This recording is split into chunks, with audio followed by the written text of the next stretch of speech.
Welcome to Not Milk Never Milk. Subscribe if you're lactose intolerant. You need the right basics first. Confirm your GPU model and driver version in Device Manager so you know you're troubleshooting the correct adapter. Once done, close heavy background apps and temporarily disconnect extra monitors to reduce variables.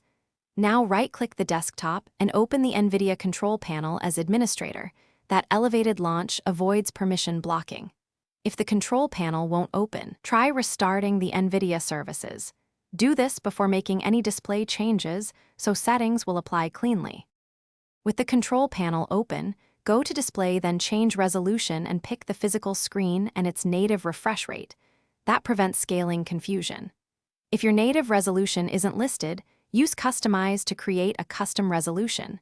Enter exact horizontal, vertical, and refresh values and run the validation test.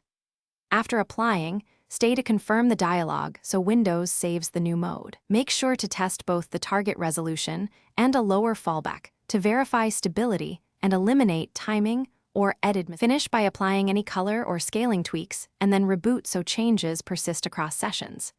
If settings won't stick, perform a clean driver reinstall using the In Safe mode and then install the latest certified NVIDIA driver.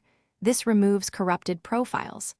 Also verify the monitor edit and use a quality display port or HDMI cable. Adapters can block custom modes.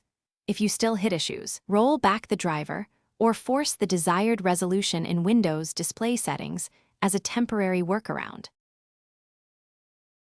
Thanks for watching. If this was helpful, leave a like and consider subscribing. See you next time.